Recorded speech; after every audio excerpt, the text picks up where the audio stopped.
आज 1 वर्ष पूरा हो रहा है यूक्रेन रशिया वॉर का। जो ऐसी लड़ाई जो कि 1 साल पहले इसलिए शुरू हुई थी कि रशिया के अपने सिक्योरिटी कंसर्न्स थे और वो यूक्रेन के चाहते थे कि वो न्यूट्रलाइज रहें, लेकिन और ये उम्मीद की जा रही थी कि 3-4 दिन में वो यूक्रेन को ओवररन कर लेंगे, लेकिन ऐसा हुआ नहीं। यूक्रेन ने मजबूती से उनसे लड़ाई लड़ी, जिसमें कि बाहर की शक्तियों ने भी उनका साथ दिया, और 1 साल के बाद भी लड़ाई अभी तक ख़त्म होने के कोई आसार नहीं है। और ये आशा की जा रही है, जो बाइडेन की विज़िट के बाद अभी जो पिछले दिनों उनकी हुई है, कि ये लड़ाई और लंबी खींचेगी।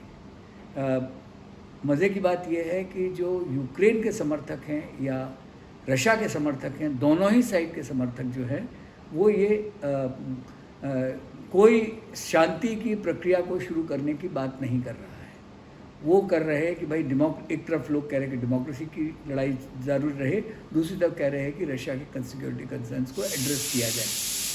इसमें ध्यान देने वाली बात है, जो लामबंदी हुई है उसमें western countries, EU, particularly NATO एक तरफ है, और नेटो में 2 नए सदस्य मिलने की भी कोशिश कर रहे हैं, क्योंकि उनके अपने सिक्योरिटी कंसर्न्स बन रहे हैं, जैसे फिनलैंड एंड स्वीडन।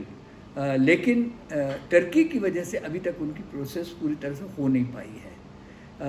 दूसरी तरफ चाइना रशिया के साथ है, नॉर्थ कोरिया रशिया के साथ है, एंड जो डॉनबास का एरिया जो ईस्टर्न है वो उन्होंने कब्ज़ा किया है, रशिया ने कब्ज़ा कर लिया है। उन्होंने डोनेट्स पीपल्स रिपब्लिक और लुहांस पीपल्स रिपब्लिक डिक्लेयर भी कर दिया, और 5 उनके ओब्लास्ट जो हैं, इसके अलावा ज़ापोरिज़िया और ये उन्होंने इस तरह से उन्होंने 5 ओब्लास्ट उन्होंने अपने में इनकॉर्पोरेट कर लिए हैं। लड़ाई और पहले जो थी लिमिटेड ऑफेंसिव थी, लेकिन बाद में जो है वो फुल स्केल हो गया, जबकि क्रीमिया के ब्रिज पे नवंबर के महीने में यूक्रेन ने एक अटैक किया और ब्रिज को डैमेज कर दिया, क्रीमिया ब्रिज को।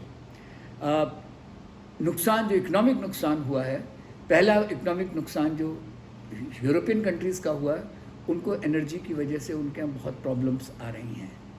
दूसरी तरफ एनर्जी सप्लाई की वजह से, दूसरी तरफ यूक्रेन तकरीबन बर्बाद हो गया, तकरीबन 100 साल पीछे पहुंच गया। इसको रीबिल्ड करने के लिए तकरीबन $100 बिलियन और पता नहीं कितना समय लगेगा उनको दोबारा बनाने के लिए। जो एक रशिया और यूक्रेन जो एक भाईबंदी थी वो टोटली समाप्त हो गई है, एक वो दूसरा डैमेज हुआ है, और मुझे नहीं लगता कि आने वाले वर्षों में यूक्रेन एवर रशिया के साथ जाएगा ना। तीसरा जो नुकसान, इकोनॉमिक नुकसान जो हुआ है, वो बहुत बड़ा नुकसान ये हुआ है कि यूक्रेन और रशिया ये बहुत बड़े सप्लायर थे फूड ग्रेन्स के अफ्रीकन कंट्रीज़ को और बाकी यूरोप के और लैटिन अमेरिका को।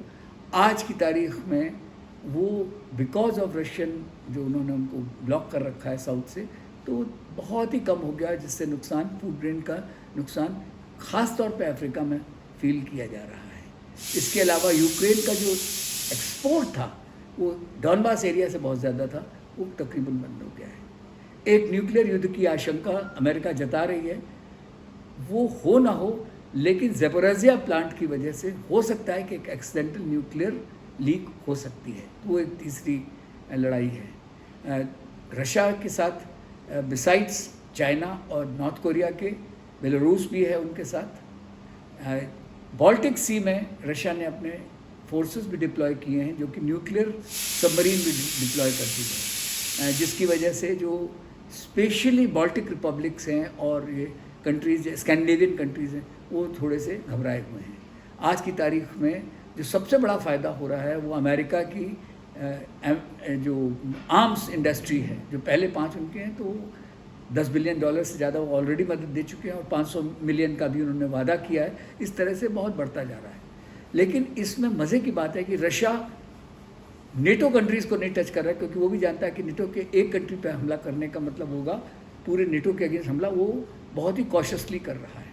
नेटो कंट्रीज़ भी डायरेक्टली सामने नहीं आ रहे हैं, और वो सिर्फ सपोर्ट कर रहे हैं, चाहे वो हथियार से हो, चाहे वो मॉरल सपोर्ट हो, चाहे उनके रेफ्यूजीज़ यूक्रेन के हों, वो ले रहे हैं। अब इसमें जो फ़ायदा किन देशों का हो रहा है, एक तो चाइना को बहुत फ़ायदा हो रहा है।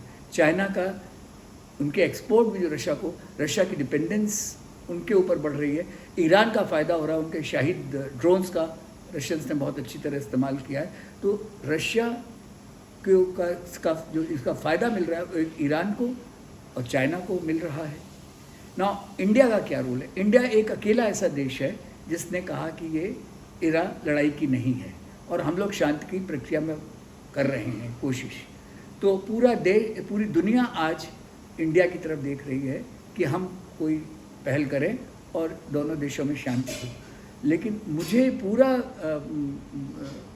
विश्वास नहीं है कि शांति हो सकती, क्योंकि जिसको शांति चाहिए वो लड़ाई की बात कर रहा है, जैसे जो कि ज़ेलेंस्की जो यूक्रेन के प्रेसिडेंट हैं, क्योंकि उनको बहुत बड़ा सपोर्ट अमेरिकन और यूरोपियन से मिल रहा है। अनलेस अमेरिकन्स नहीं कोशिश करेंगे तो ये नहीं होगा। इसका मतलब एक तरह से ये लड़ाई अमेरिका और रशिया के बीच में वर्चस्व की लड़ाई हो गई है। लड़ाई कहाँ जाके रुकेगी इसके बारे में अभी कोई अनुमान लगाना गलत हो।